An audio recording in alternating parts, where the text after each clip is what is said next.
que você tem para acertar com esse Deus, comece a se acertar. Ele busca essa amizade, ele busca essa interação, né? Ele se coloca como o nosso melhor amigo. Nós é que não sabemos desfrutar dessa amizade. Ao desfrutarmos dessa amizade, dessa intimidade com Deus, vocês vão ver como as coisas passam a ser modificadas na vida de cada um de vocês. Nós estaremos adorando Ele em espírito e em verdade. Ao contrário, né, daquela adoração que está aí no mundo, conforme também estava naquela mulher samaritana, que achava que estava adorando a Deus, mas ainda não tinha reconhecido o seu próprio filho. Amém? Nós estamos reunidos aqui na casa de Deus para aprendermos através do Espírito Santo a espiritualizar cada vez mais todas as causas da nossa existência. A palavra que eu creio que vocês mais ouvem aqui nesse púlpito, não é a busca desse exercício de buscarmos cada vez mais espiritualizar a causa da nossa existência.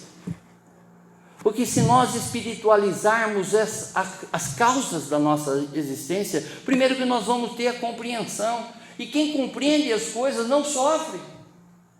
Ainda que teremos aflição, mas uma vez espiritualizando todas essas causas, todos os acontecimentos da nossa vida, nós teremos paz em Jesus.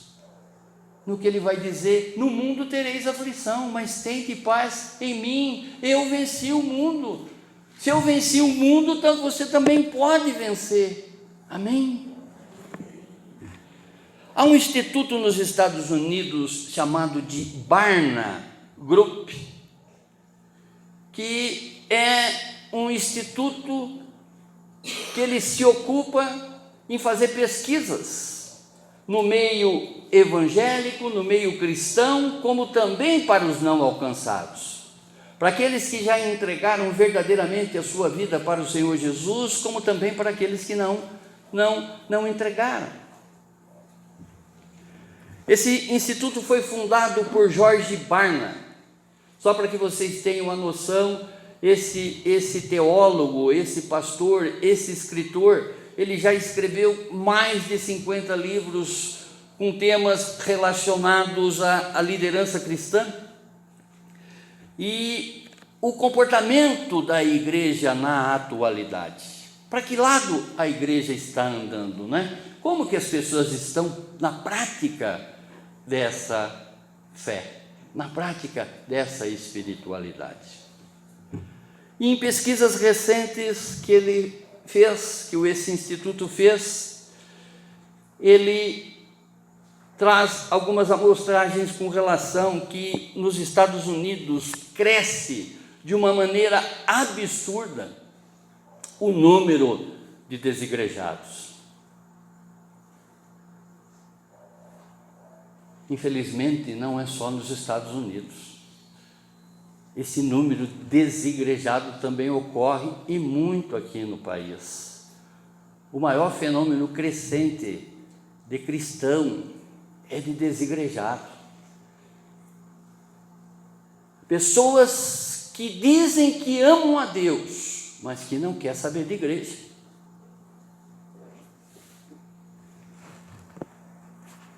Numa outra pesquisa que ele realizou, 1 a cada 4 cristãos praticantes luta para perdoar alguém. Luta para não liberar perdão. Tem problema ainda com isso, de entronizar a ofensa. A maior causa de separação de relacionamento é a ofensa, entronizar. Uma vez que eu intronizo uma ofensa, isso vai gerar rancor, isso vai gerar raiva, isso vai gerar revolta, isso vai fazer com que a minha mente só trabalhe para a vingança. E quem que utiliza dessa isca? Quem que joga esse dardo e que de repente nos alcança? É o maligno. Ele quer a desunião das famílias, porque tudo aquilo que Deus uniu, Ele quer separar. Ele quer separar a família. Tudo que Deus ama, Ele odeia. Para ilustrar um pouco mais a mensagem que nós vamos desenvolver nessa noite, eu fui buscar numa das pesquisas desse instituto, que revela o grau de ansiedade, o nível de medo entre as pessoas adultas, sendo que a cada cinco pesquisadas, 4 têm medo. E ele faz um gráfico aqui, faz uma estatística demonstrando aonde que as pessoas têm medo. 28% têm medo das suas finanças. 19% da saúde, 16% preocupações com a profissão, 11% briga, desentendimentos com pais e irmãos, 7% relacionamento familiares, relacionamento entre os cônjuges, 7% medo em não atingir as suas metas pessoais e 12% outros tipos de insegurança. Nós já ouvimos por muitas vezes, essa fala que medo é falta de fé. Abra a Bíblia de vocês no Salmo de número 27.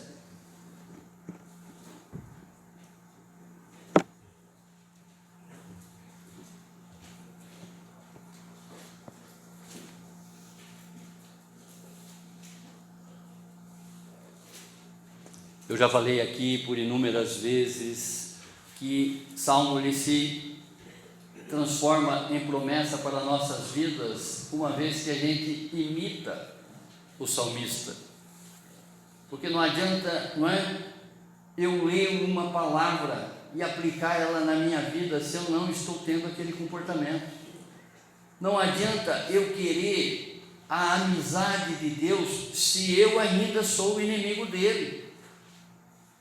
Quando eu deixo de fazer a vontade desse Deus, eu estou sendo inimigo dele, eu estou declarando que a voz dele não me penetra, não tem alcance na minha vida a voz dele. E quem não dá ouvido para o outro, é inimigo do outro, simples assim. Diz a santa e poderosa mensagem do Senhor: o Senhor é a minha luz e a minha salvação. De quem terei medo? Percebe que Davi é quem escreve esse salmo, inspirado pelo Santo Espírito de Deus. Ele coloca no fim deste verso um ponto de interrogação. Em tempo que ele se questiona, dá a impressão que ele está se questionando, mas isso é para mim e para você. O Senhor é a minha luz e a minha salvação. De quem terei medo? Para ele é uma afirmação, para nós é uma interrogação. O Senhor é a fortaleza da minha vida. A quem temerei? Novamente um ponto de interrogação. Começa a fazer essa pergunta para você, começa a interagir com esse Deus, começa a conversar com esse Deus. O Senhor é a minha luz e a minha salvação, de quem terei medo? O Senhor é a minha fortaleza, é a fortaleza da minha vida, a quem temerei? Quando malfeitores me sobrevêm para me destruir, meus opressores e inimigos Eles é que tropeçam e caem. Ainda que um exército se acampe contra mim, não se atemorizará o meu coração. E se estourar contra mim a guerra, ainda assim terei confiança. Uma coisa peço ao Senhor e buscarei, que eu possa morar na casa do Senhor todos os dias da minha vida, para contemplar a beleza do Senhor e meditar no seu templo. Pois no dia da adversidade, Ele se ocultará no seu abrigo, no interior do seu tabernáculo, me acolherá, Ele me porá no alto de uma rocha. Agora será exaltada a minha cabeça acima dos inimigos que me cercam. No seu tabernáculo oferecerei sacrifícios de júbilos, cantarei e salmodiarei ao Senhor. Glória a Deus. Vamos orar, vamos falar com Deus, pedindo o esclarecimento dessa palavra, para que realmente, essa palavra venha entrar no mais profundo da nossa alma e que a gente tenha sempre essa palavra viva dentro de nós, para que diante de todos os percalços, diante de todas as ansiedades, as tribulações, as provações que nos chegarem, nós lembrarmos dessa palavra e aplicarmos ela na nossa vida sobre aquele momento, sobre o momento que nós vamos atravessar essas ansiedades, essas aflições. Pai Celestial, Deus de revelação, revela, Senhor, através do Seu Espírito Santo, Pai, tudo aquilo que nós necessitamos aprender desta poesia, deste poema, deste salmo do seu servo Davi. Assim como ele tem essa convicção, assim como ele enxergou os seus feitos, faça, Senhor, que as escamas dos nossos olhos caiam nessa noite, Pai, e que nós possamos contemplar, Pai, tudo aquilo que o Senhor já fez, está fazendo e fará por nós eternamente. É o que nós te pedimos, Pai, e já lhe agradecemos no nome sagrado do seu Filho Jesus. Amém. O tema, não muito criativo, que vocês acabaram de cantar: eu não sou mais escravo do medo, eu sou filho de Deus. Esse é o tema. Eu não sou mais escravo do medo, eu sou filho de Deus. Ah, pastor, cantar é fácil, falar é fácil, mas eu quero viver isso na realidade. Você pode até estar se questionando com relação a isso que eu acabei de dizer. Dizer para ter fé, qualquer um diz, mas na prática a realidade é outra. Eu até nem discordo disso. Tem muitas pessoas que podem duvidar de você. Tem situações que você até duvida de você mesmo. Você coloca em xeque a sua fé. Você nem sabe se vai ter fé para determinadas coisas. Mas de uma coisa nós nunca podemos duvidar: do poder de Deus. Tudo é possível ao que crê. Aquilo que eu sempre falo aqui, você entra com a sua fé e Deus entra com o seu poder. Eu posso até duvidar de mim, mas não do poder do meu Deus, porque Ele é sobre todas as coisas. Ele é o único capaz de realizar infinitamente mais daquilo que eu penso, daquilo que eu busco, daquilo que eu peço em oração. Ele é capaz de realizar.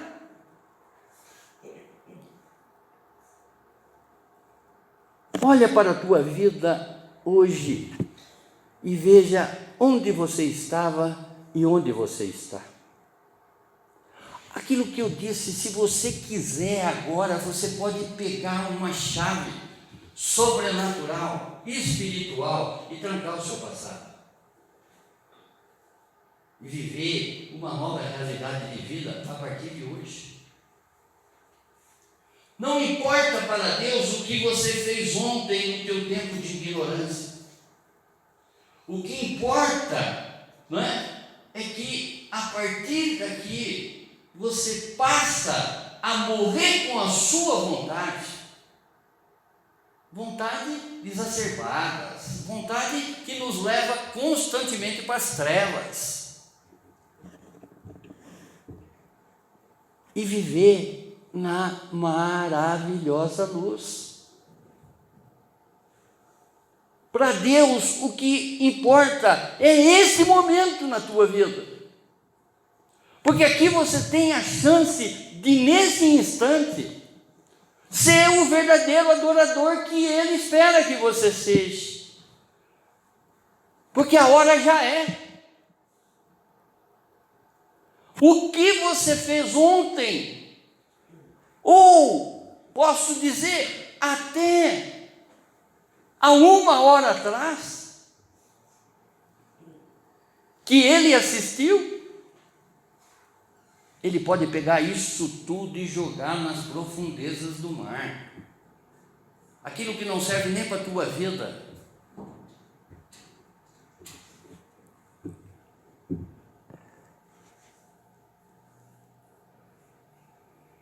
Eu pergunto para você, você consegue enxergar o sobrenatural de Deus que lhe cerca? Você consegue ver o agir de Deus na sua vida? Porque em tempo eu vou ficar, só reclamando. Esse Deus não faz nada por mim. Esse Deus não me ouve. Olha o sobrenatural de Deus na tua vida. Quantas coisas já te fez esse Deus e passou por ti despercebido. Às vezes, nós desacreditamos pela ignorância. Ignorância não é um xingamento, e sim pelo fato de vocês ignorarem determinadas coisas. O pastor aqui não está chamando ninguém de ignorante, mas o fato de ignorar algumas coisas da vontade desse Deus faz com que eu me coloque numa condição de só querer receber e só cobrar, sem entrar com a minha participação. Qual é a minha participação nesse contexto? Confiar, ter fé, simplesmente isso. Tudo é possível ao que crê.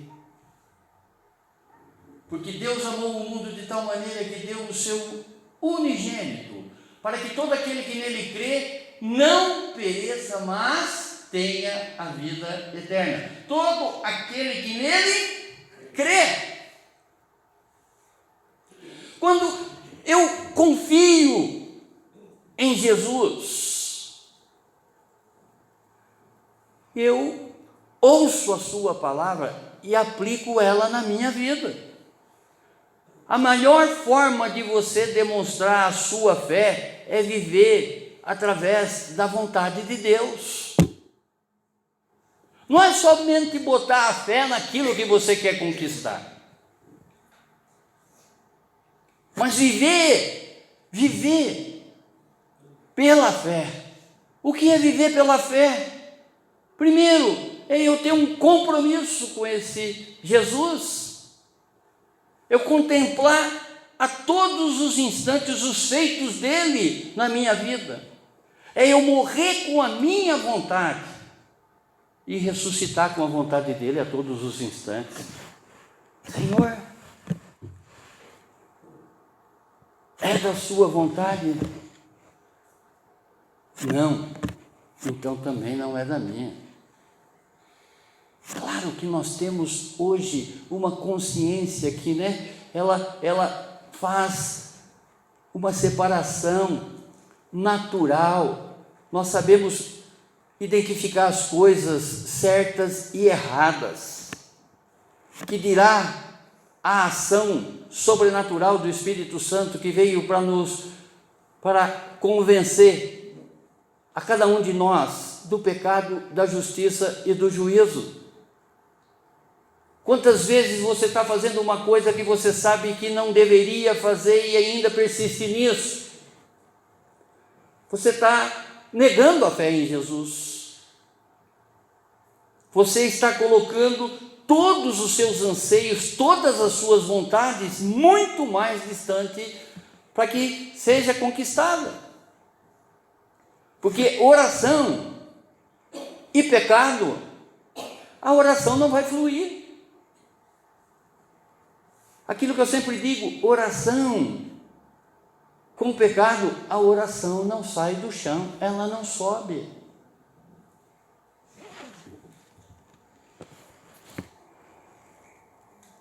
Oh Deus amado, na verdade, irmãos, o que eu quero apresentar para vocês nesta noite não é pesquisa, não é estatística.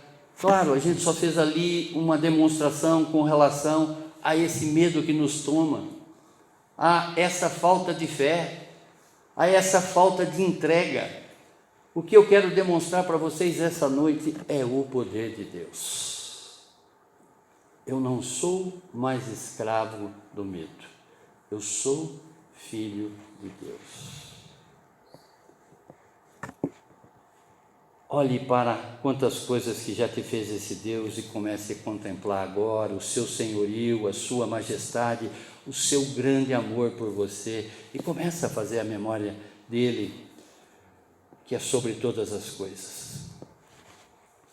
O contexto aqui, ou seja, o que estava passando nesse momento quando Davi fez essa canção, porque salmos são hinos, são canções, são poemas. Então, ele ali, pode ter certeza que ele não estava com uma harpa, ele não estava ali, eu consigo conjecturar, né? Vendo ele compondo essa canção, sem uma harpa na mão,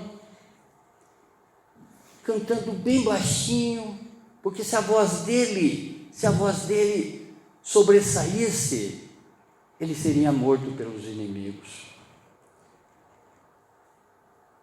Porque a vida de Davi, foi uma constante guerra. E o que ele faz? Ele está ali cercado pelo exército inimigo.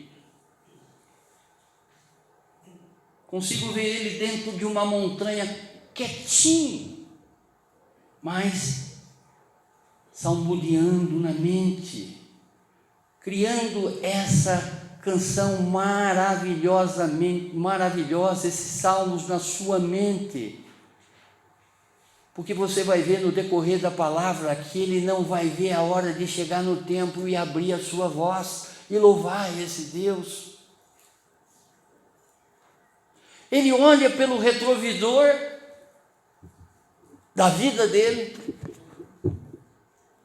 olhando pelo retrovisor da vida dele, ele vê todos os feitos de Deus para o povo de Israel. Ele vê que o Deus que ele confia já abriu o Mar Vermelho. O Deus que ele confia já fechou o Mar Vermelho, porque ele abriu para o povo passar e fechou para que o inimigo não pudesse alcançar o povo que ele estava libertando do Egito. E Davi começa, não é, a cantar, a ter exatamente essa memória presente nos feitos desse Deus para com ele e para a vida dele. Se você lê o livro de Samuel, no capítulo 17, você vai ver quando Davi entra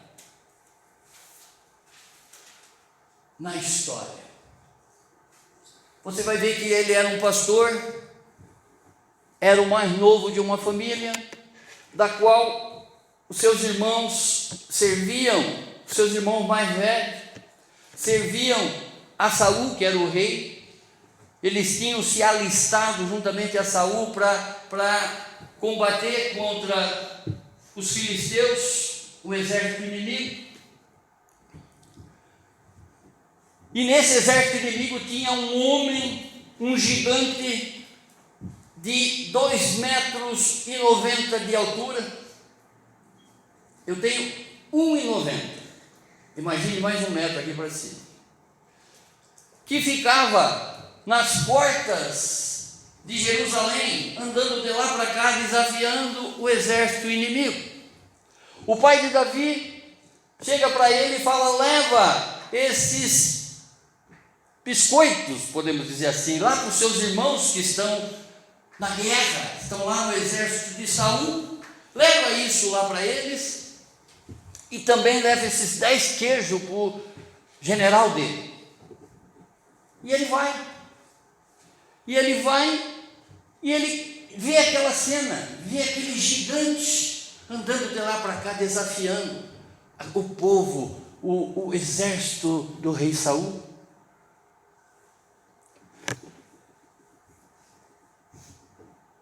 E tinha uma promessa do rei Saul: quem derrubar esse gigante, além de uma boa fortuna que eu vou dar, também darei a mão da minha filha. E ele começa a questionar sobre isso, ao ponto que seus irmãos chegam com certo: moleque, vai para casa, vai para casa, entre aspas, aqui é lugar de homem e não de menino. Vai lá ajudar o pai a pastorear o rebanho. E ele fica ali, teimoso. Ele ouve aquela proposta. Ele chega até o rei e se coloca: eu vou derrubar esse filisteu. E o resto da história nós sabemos, né? Nós sabemos que ele vence esse gigante. Ele vence esse gigante. Mas o mesmo rei que impulsou ele, deu a mão da filha em casamento, passa a perseguir ele. Porque as pessoas cantavam em Israel os feitos do rei Saul e cantavam os feitos de Davi. E Saul ficou enciumado, porque o cântico daquele povo era dando mais crédito para Davi do que propriamente dito para Saul. Tipo assim, o rei Saul, um refrão mais ou menos num canto que eles cantavam: o rei Saul matou milhares de filisteus. Davi matou milhares de filisteus. E aí já começa a perseguição. Aí já começa, não é? As guerras que Davi ia enfrentar. Ele enfrentou até guerra com o próprio filho. Se vocês lerem, né, toda a história do rei Davi, que está no livro de Samuel, começa em 1 Samuel, continua em 2 Samuel, também existe a história do rei Davi em 1 Reis, Crônicas, enfim. É importante a gente olhar para essas personagens e ver, porque aqui ele está dizendo para nós nessa noite que o Senhor é a nossa luz, o Senhor é a nossa salvação, o Senhor é a nossa força. Quando ele foi coroado como rei, em vez de sentar num trono, ele tinha que se esconder numa caverna, de tantos inimigos que ele tinha. E aí, quando ele faz esse cântico, quando ele faz esse poema, quando ele escreve esses versos, ele está olhando no retrovisor da vida dele. Quantos livramentos deu esse Deus para ele? Quantos livramentos que esse Deus deu para o povo dele? E ele fala com essa convicção. Esse é o contexto que se passa aqui. Assim como Davi olhou para o retrovisor, olha para o retrovisor da tua vida. Veja a mão de Deus na tua vida, veja quantas coisas já se passaram na tua vida, quantos livramentos. Nós podemos testemunhar, eu testemunharia aqui tranquilamente, a igreja já sabe, não é? Testemunhos de livramento de morte. Esse Deus já me tirou de tanta coisa, Ele me tirou das trevas. Aquilo que eu sempre falo para vocês, daqui, desse elenco todo de pessoas que estão aqui, eu tenho certeza que eu fui o pior dos pecadores, diante da vida de cada um de vocês. Eu olho pelo retrovisor da minha vida, aquilo que ficou para trás, que esse Deus me tirou, e eu consigo dizer: o Senhor é a minha luz, o Senhor é a minha salvação, e o Senhor é a minha força.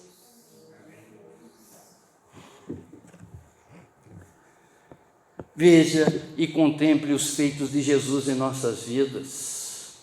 Quantos livramentos já nos deu esse Deus, esse Jesus.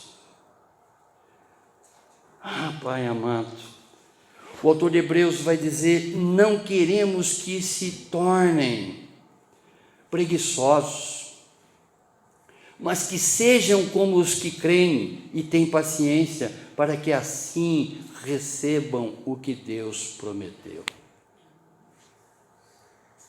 Quando nós meditamos, quando nós lemos esse poema, esses versos, reflete onde nós devemos depositar nossa total confiança, onde devemos deixar todos os nossos medos. Ao meditarmos nesses 6 versos, nesses 6 primeiros versos do Salmo 27, nós encontramos aqui afirmações do rei Davi que são necessárias para eliminarmos todos os medos desta nossa jornada terrena. Primeira afirmação: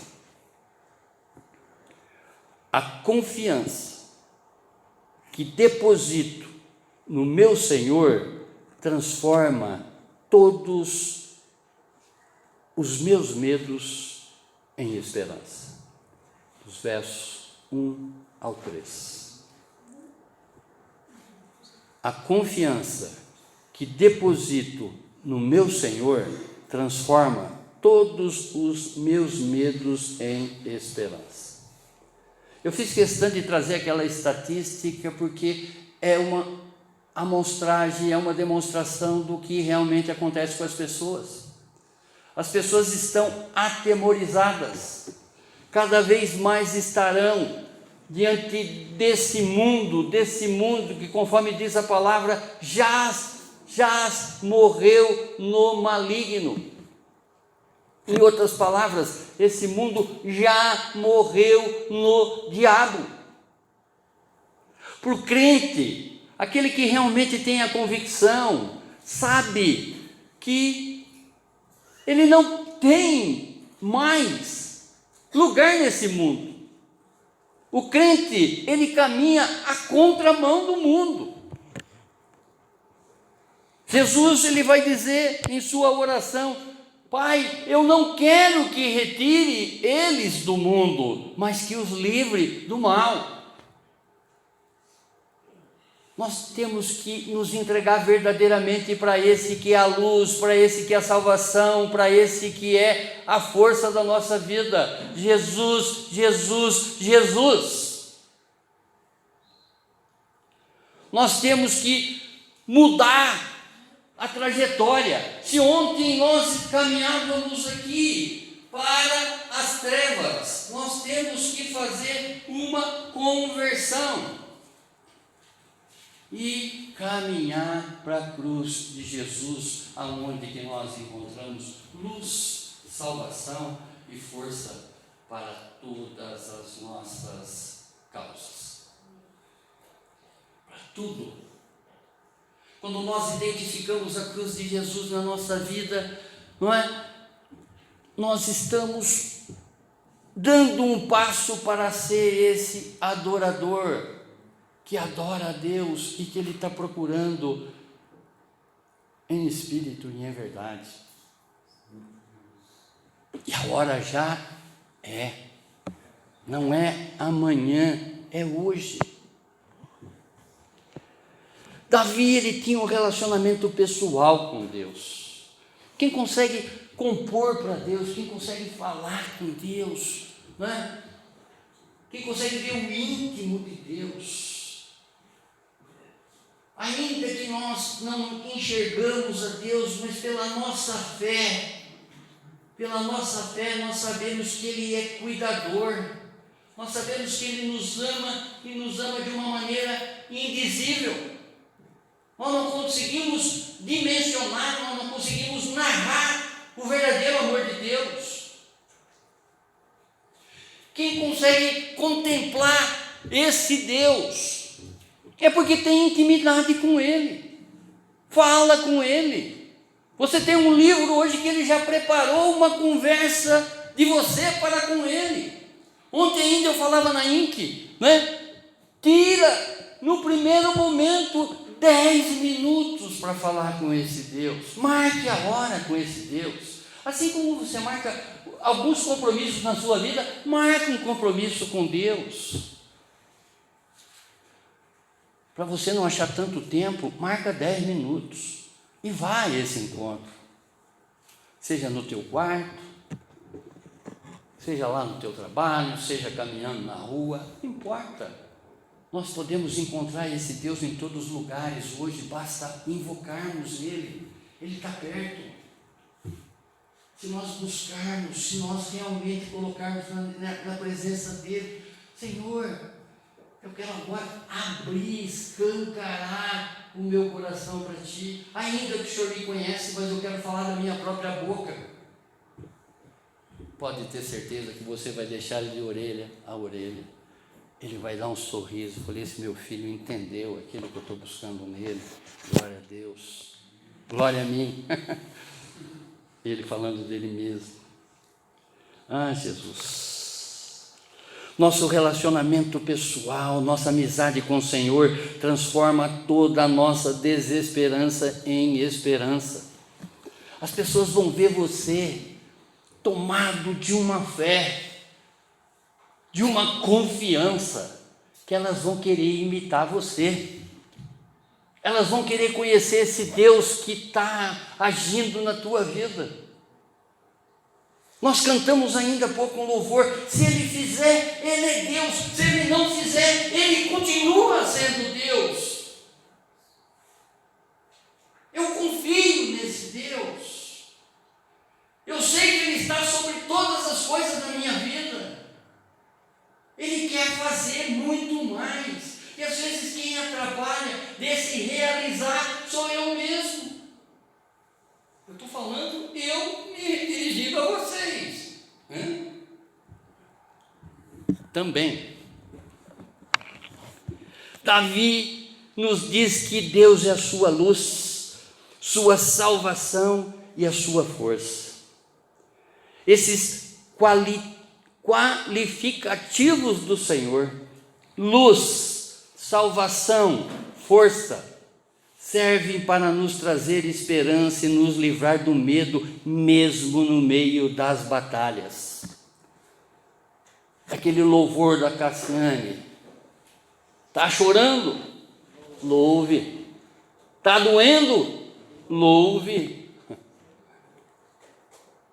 O seu louvor invade o céu, porque em tempo que eu começo a cantar os feitos desse Deus na minha vida, eu poderia compor, uma música retratada com todos os livramentos que esse Deus me deu. Eu poderia compor um poema de tudo que esse Deus já me deu, já fez por mim. Você pode fazer isso.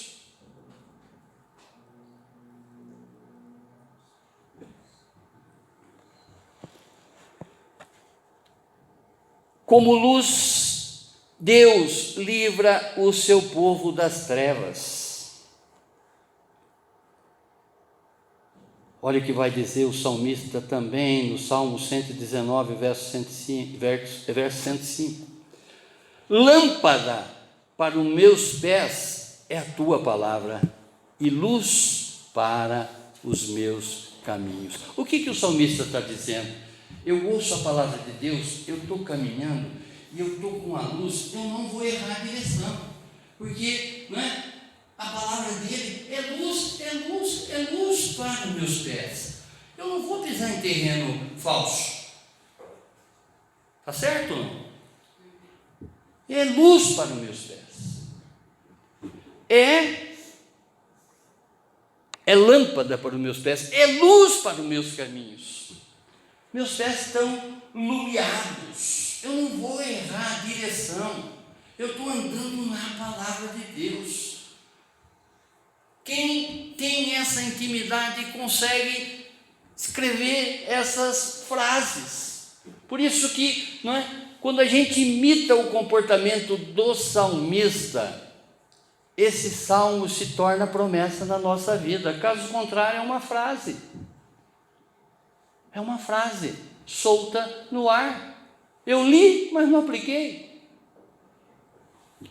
Paulo vai dizer, porque ele nos resgatou das trevas e trouxe para o reino, e nos trouxe para o reino do seu Filho amado. Colossenses 1:3. Jesus. Com a salvação, o Senhor liberta o seu povo da condenação. Ontem, nós éramos escravos do pecado. O pecado era o nosso rei.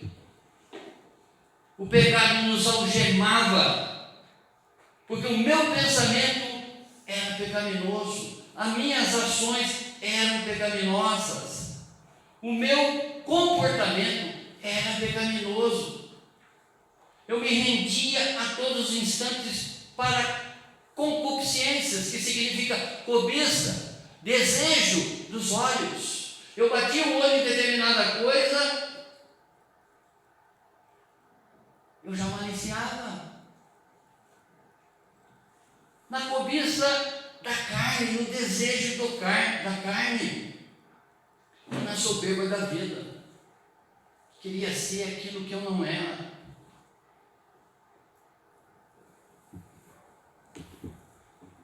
Mas, porque Ele nos resgatou das trevas e nos trouxe para o reino do seu Filho amado. Essa salvação que nos liberta, que liberta de toda a condenação que poderia existir sobre nós. O evangelista João vai dizer no capítulo 5, verso 24, em verdade lhes digo, Jesus falando, João escreve, mas é as falas de Jesus, quem ouve a minha palavra e crê naquele que me enviou, tem vida eterna e não entra em juízo. Olha que maravilha, nem seremos julgados, mas passou da morte para a vida. Amém?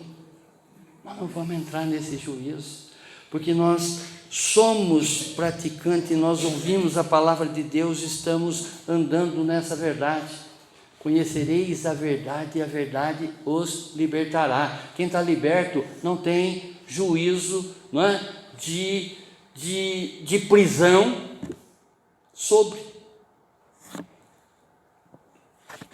Com a salvação, Deus protege nossas almas.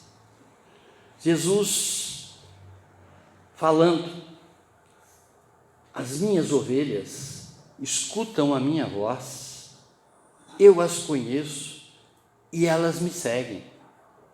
Em outras palavras, aquilo que eu ensinei, a irmã Claudete, o irmão Reinaldo, a irmã Marli, Miriam, ouviram e colocaram na vida delas. Elas me ouvem, elas ouviram a minha voz, elas me seguem. Eu lhes dou a vida eterna e por isso elas nunca morrerão. Ninguém poderá arrancá-las da minha mão. Como força, Deus livra o seu povo da derrota. Os malfeitores tropeçam e caem.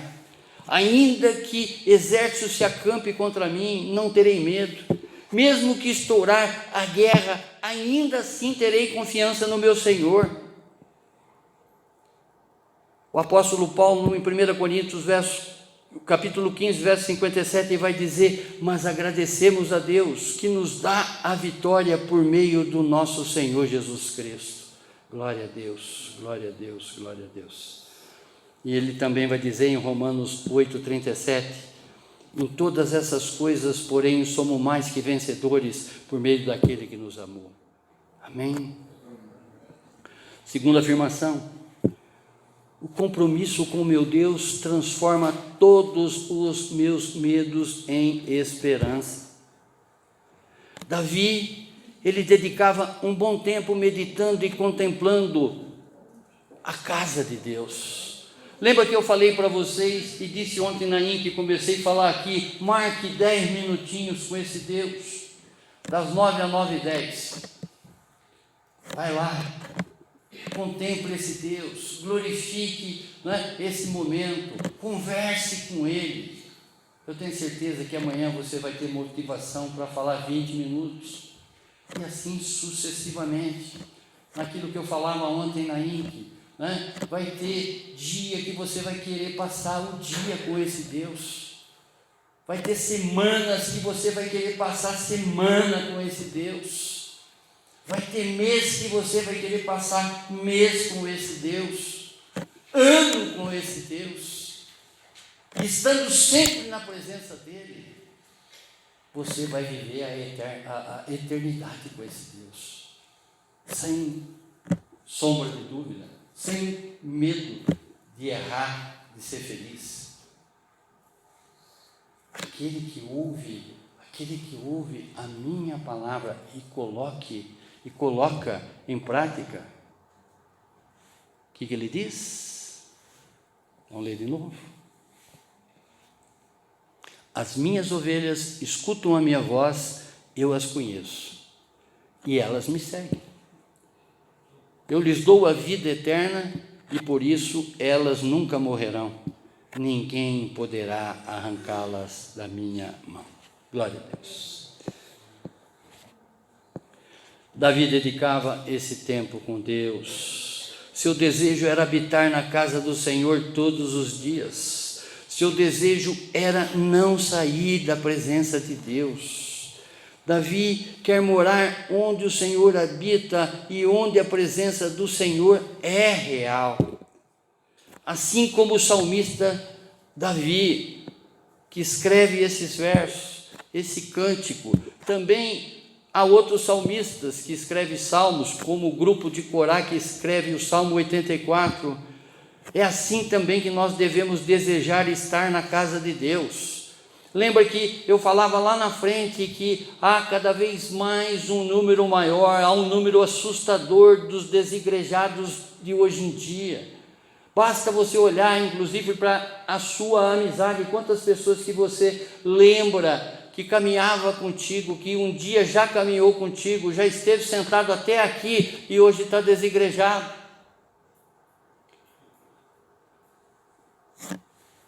O inimigo arrancou essa palavra, porque ela não teve profundidade. Não porque a voz de Deus não gera profundidade. A palavra, ela rompe estrutura, ela entra no mais íntimo do nosso ser. Mas se eu não viver essa verdade, daqui a 15 minutos, daqui a 40 minutos eu já me esqueci. Porque a palavra transforma. Uma vez que eu esteja disposto a ser transformado, que eu verdadeiramente, chegue diante desse Deus com o coração contrito, com o coração arrependido.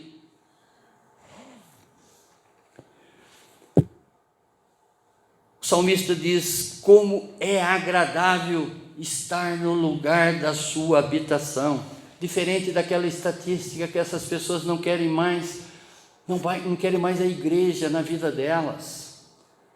O salmista anseia com essa oportunidade. Ó Senhor dos exércitos, a minha alma suspira, sente muita saudade do templo do Senhor. Percebe que nesse momento a igreja não era de domingo a domingo. A igreja aqui para eles era uma vez por ano, onde que eles iam até Jerusalém prestar um culto para esse Deus. Diferente da oportunidade que nós temos, que às vezes a igreja está do nosso lado e a gente tem preguiça de entrar. Quantas pessoas que gostariam de estar aqui sentado agora estão num leito, se lastimando por perder a oportunidade de um culto, porque ela sabe do refrigério, ela sabe do poder sobrenatural que existe no templo, na casa de Deus. Muitas pessoas doentes não podem vir num culto, e às vezes a gente até simula doença para não ir num culto. Tudo está sobre o olhar desse Deus. Ele é um Deus onisciente, Ele sabe de todas as coisas. Ele quer que você viva com Ele na verdade. Ele quer que você adore Ele na verdade, em espírito e em verdade. Meu coração, corpo vibram de emoção quando me aproximo do Deus vivo. Esse salmista, ele faz um exemplo, que ele entra no tabernáculo, ele entra na casa do Senhor, ele vê um ninho perto do altar. Ele vê lá pardais, que fez um ninho no altar, e ele inveja aquela situação, que ele queria estar lá, ele e os filhos dele, porque ele sabe que o melhor lugar para estar nessa vida é no centro da vontade de Deus, é dentro da igreja de Jesus. E ele diz, os pardais e andorinhas fazem seus ninhos para proteger seus filhotes perto dos seus altares, ó Senhor dos exércitos, meu Rei e meu Deus. Salmos 84, 1-3. O escritor de Hebreus, no capítulo 10, verso 25, vai dizer: não deixemos de reunir como igreja, segundo os costumes de algum, mas procuremos encorajar uns aos outros, ainda mais, vocês veem que se aproxima o dia. Jesus já está voltando. E quando Ele chegar, Ele vai reunir aqueles que estão na sua igreja. Ele vai reunir essas pessoas que ouvem a sua voz e praticam a sua verdade. A terceira afirmação: o refúgio e o conforto que encontro no meu Senhor, no seu tabernáculo, que é isso aqui, que é a sua casa, transforma todos meus medos em esperança. O templo era o lugar de adoração, de refúgio e abrigo para o rei Davi. No dia das adversidades, das tribulações, ele recebia conforto no interior do tabernáculo, da casa de Deus. Deus o protege e lhe coloca no alto de uma rocha. Glória a Deus. Concluindo, Há um lugar para onde você e eu podemos fugir durante as batalhas. Há um lugar que podemos cantar todas as vitórias sobre os nossos medos. É um lugar reservado para aqueles que amam o Senhor, seu Deus e Pai. Um lugar onde o Senhor se encontra com você, só com você. Irmãos, quando eu leio esse salmo, releio esse salmo, eu consigo conjecturar também, neste poema de Davi, os pensamentos mais íntimos de Jesus. Quando ele diz: Pai, se queres, afasta de mim esse cálice. Entretanto, não seja feita a minha vontade, mas o que tu desejas. Porque ele confia nesse Deus. Ele também foi apresentado como homem, que aqui ele andou como homem.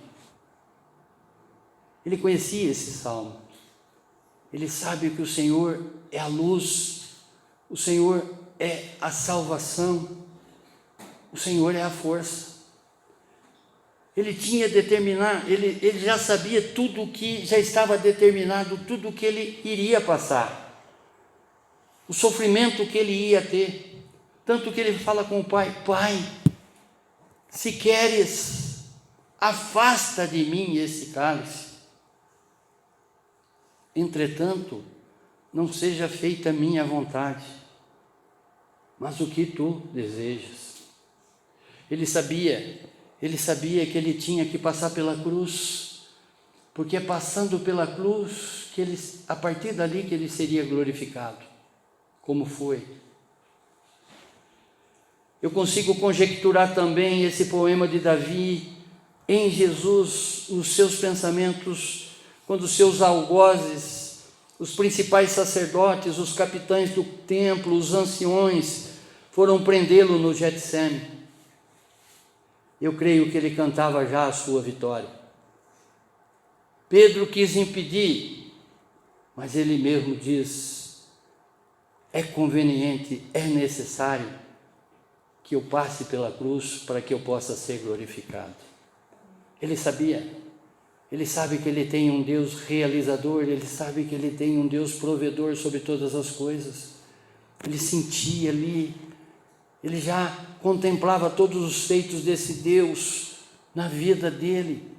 Ele enfrentou tudo o que enfrentou, todas as dores por mim e por você, porque ele sabia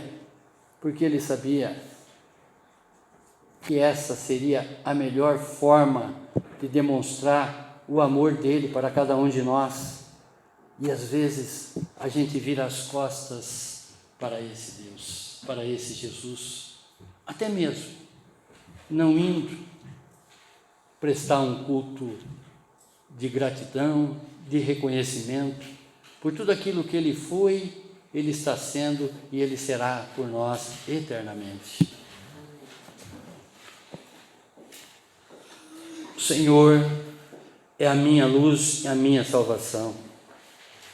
De quem terei medo? O Senhor é a fortaleza da minha vida. A quem temerei?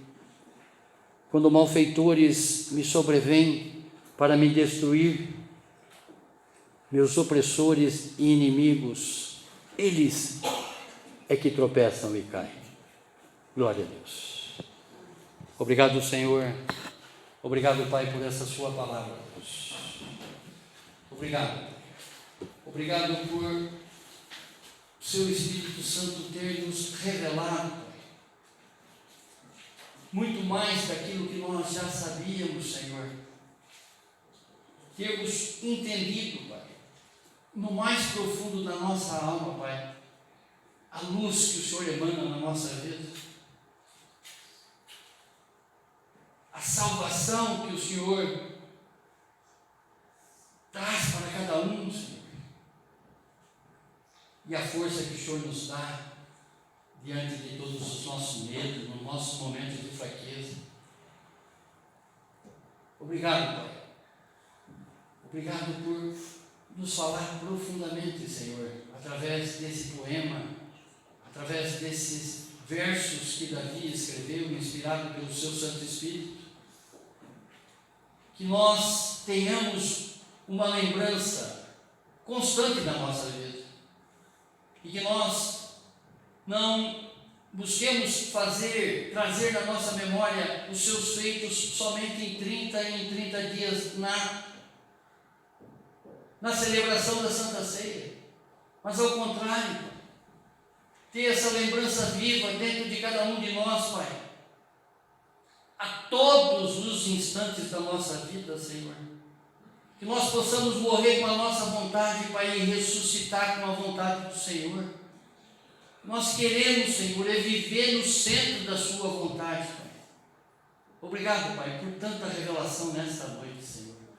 Muito obrigado, Deus. Muito obrigado, Pai. É o que nós oramos e já te agradecemos no nome sagrado do Seu